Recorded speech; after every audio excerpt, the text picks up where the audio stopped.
I work with clients building brand strategies, brand purposes, their visions, missions, statements. I talk a lot about brand strategy, purposes, missions, visions, positioning, and things like that. I write a lot on my blog, and I tell anybody who is willing to listen about these topics. But the thing that really frustrates me is the kind of proliferation right now of how brands, that is of course brand stakeholders, the owners, the founders, the people who are developing a brand, the people who are working with the brands, ad agencies, marketing agencies, branding agencies, and how lies are being kind of built up as the brand purposes, brand missions, visions, and things like that. And it doesn't have to be so. The consumers are getting really sophisticated, and big brands, who have big purposes and big visions and missions are, constantly being shown to be otherwise, and people are losing faith. So today in this video, I wanted to talk about, first of all, why such kind of, with examples on why brand lies can be detrimental, not only in the long term, but even in the medium term and even in the short term. So where did this whole concept of the brand purpose and all that come about? In the past, we had big brands, or even now, of course, but typically in the past, we had brands that started maybe 50, 70, 100, 150 years ago.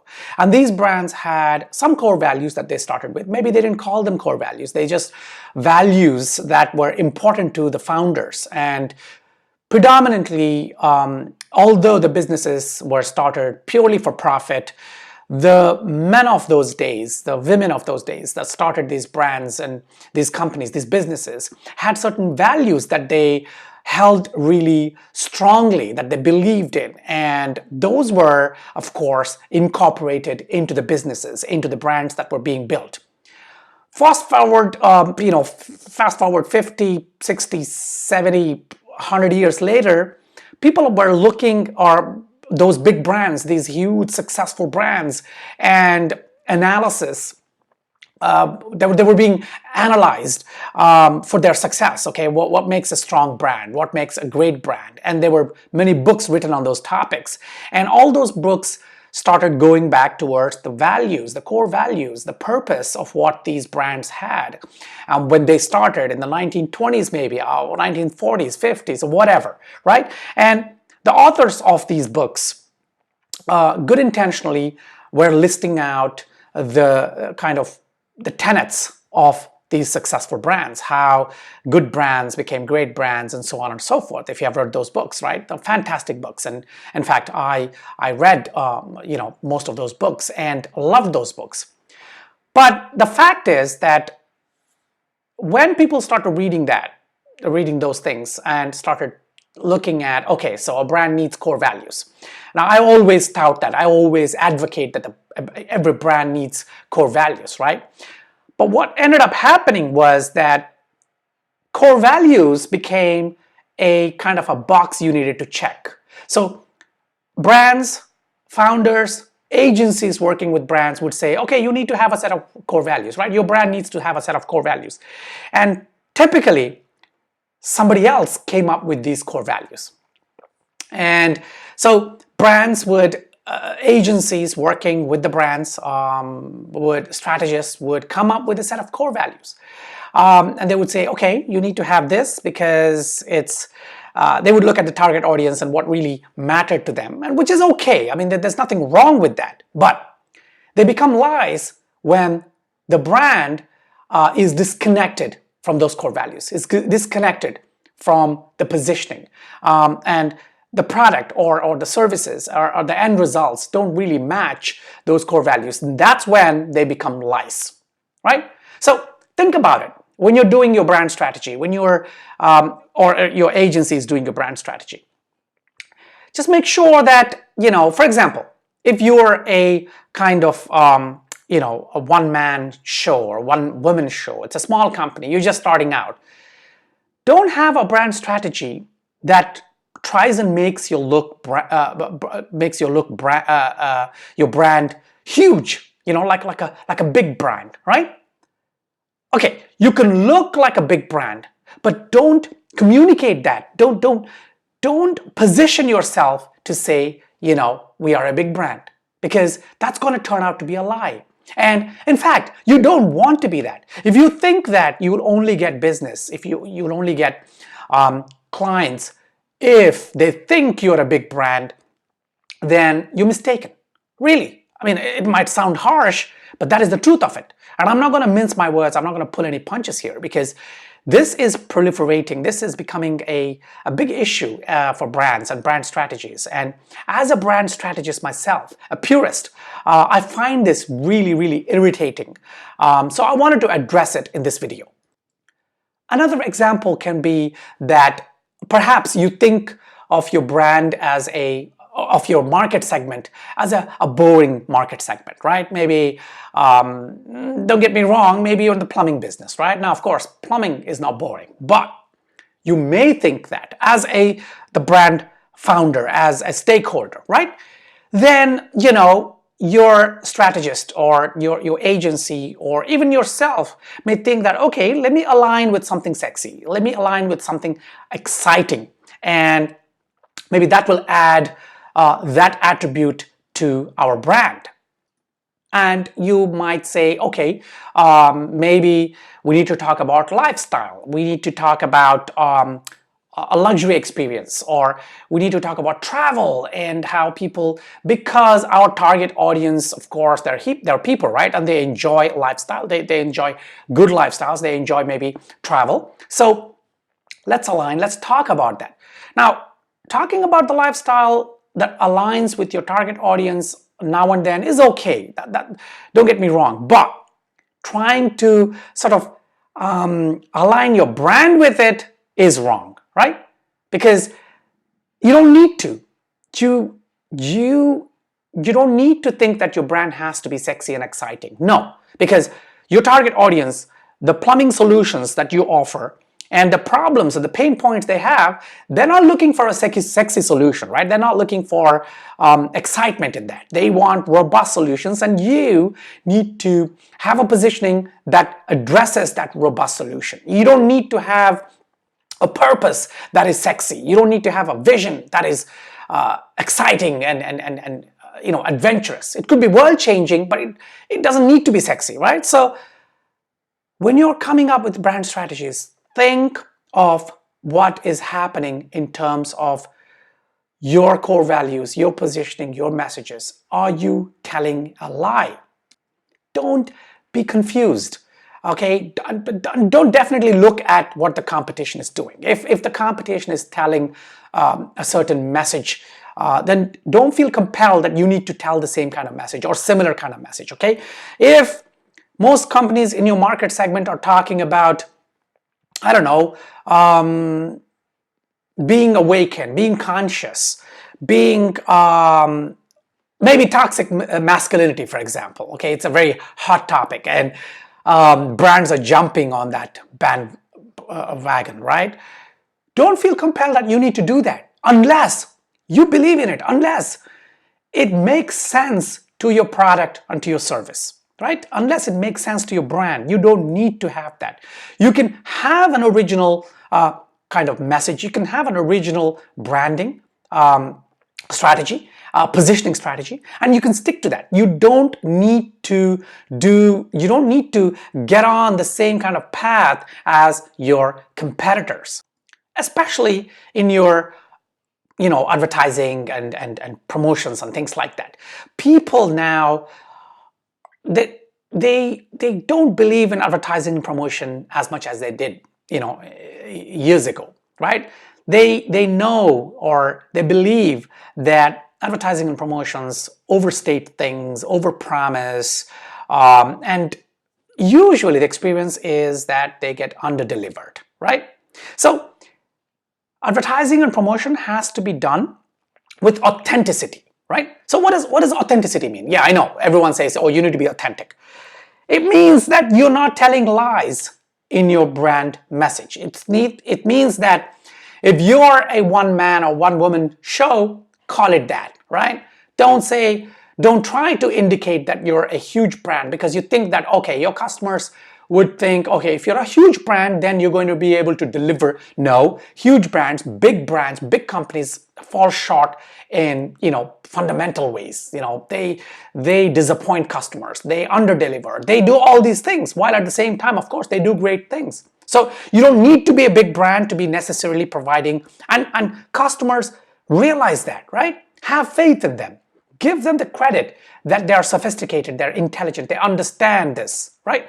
They're not going to think, if this is a one man or one woman company, they're not going to deliver whatever that I need. In fact, it's the opposite, because they're looking for personalized service. They're looking for this kind of integrity that a one man or one woman show or a small team brings to the table. Not that, big brands don't have integrity, but big brands are big brands. You don't need to be that, and you don't need to play that music, right? You don't need to play that tune. Play your own tune. In fact, show your target audience that you are a boutique company, you're a small company, and that you're hungry to make sure that your customers and your target audience is happy, is satisfied with your service. So you're going to work harder, and let that be the hook. Let that be the positioning strategy, right? Now, of course, saying that these are all lies can sound harsh, and I might get some heat for this, and a lot of people might not agree with that. And as a brand strategist myself, I would say, yeah, well, is all branding lies? No, of course not. No, but if you're trying to come up with things that actually are not really baked into the company, into yourself, into your product, and into your service, then you are setting yourself up for medium to long-term failure. And this is happening all over, right? And it's ironic, because you look at big brands and you think, oh, okay, they have big purposes, but on a daily basis, you see these being shattered, you see these falling down, and and I'll give you a few examples. Yeah, let me read out a few examples, and you will know what I'm talking about. And this is from Fast Company. These examples are in an article on the Fast Company website, and they're fantastic examples. Okay, so let's look at some of the purposes that these companies have. For example, Johnson & Johnson claims, "We put the needs and well-being of the people we serve first." Starbucks exists to inspire and nurture the human spirit, one person, one cup, and one neighborhood at a time. State Street made a statue of an empowered little girl facing down Wall Street's bull, right? Okay, now let's see some of the realities. Okay, State Street apparently underpays women. Starbucks paid no UK corporate tax for 3 years on sales of $1.5 billion, right? Thus failing to nurture local neighborhoods or paying for police, social services, or even street sweepers. Johnson & Johnson kept 98% of its cash offshore, almost 42 billion, right? I mean, look at that disconnect, right? So brand purpose, having a brand purpose should be really all about authenticity. It is not about marketing. It is not about marketing at all. You're not having a brand purpose to impress others. Because look, think about it. Your customers, right? Your potential customers. Of course, your existing customers if you're already in business, but if you're a new business, your potential customers, they are not going to be impressed just because you say that you stand for, I don't know, XYZ, and you stand for this cause or that cause, or the world is being, there's polarization in the world, and therefore I'm going to stand there and bridge. Look, if you believe in that, then say it. Let that be your purpose. Let that be a vision or whatever it is, right? But if you don't believe in it, don't be afraid to simply have a purpose that is simple and doesn't have to be world changing, right? And definitely not something that you know in your heart that you don't believe in, right? If you believe capitalism and if you think your brand is there to just make money, it's okay, right? It doesn't have to, every brand doesn't have to be noble and all that. But of course, if you're gonna say in your strategy that, hey, we exist solely to make money, that wouldn't gel. But if you have other beliefs, such as, of course, that your product, there must be some reason you came up with a product or service, right? Your company, dig deep, find out. If you want to make people happy, maybe that's your nature, right? Maybe you're a people pleaser. I don't know. Or you want harmony in this world, or you want commonwealth, something like that. Then bring that forward, because you are going to do that without you knowing it, because that's the kind of person you are. So that's going to be baked into your products and services. So yeah, I'm going around in circles, but here is the kind of summary for this, right? When you're coming up with a brand purpose, when you're creating a brand purpose, unless that purpose comes from within and it's baked in, okay? So if you're working with an agency, now this is what I do. When I work with clients, actually the first discovery call, we get on a video, or if it's local in person, the first thing I do is actually dig into the soul of the founders of the company, because the purpose comes from there, not from the market. Not from the market. Yes, the vision comes from the market. The mission comes from the market, target market, audience and all that, but the purpose comes from within. So do the same. If you're doing it yourself, then dig deep, okay? And try to think of things that are really authentically you. Or if you're working with an agency, make sure that they don't just go off, create some set of core values or a purpose and then come back and say, okay, this is the purpose of your brand. No, okay? That is going to be a lie, right? That's going to be a lie. So try to be authentic. Try to have a purpose, brand purpose that is the truth and not based on lies. All right? I hope you found this video useful. If you have any questions on this topic, or if you think, if you don't agree with me on this, if you think this is bullshit, just let me know. Okay, we can talk about it. Let's have a conversation about it. Maybe I will do a live show sometimes. I don't know. Just leave a comment. All right? Till my next video, take care.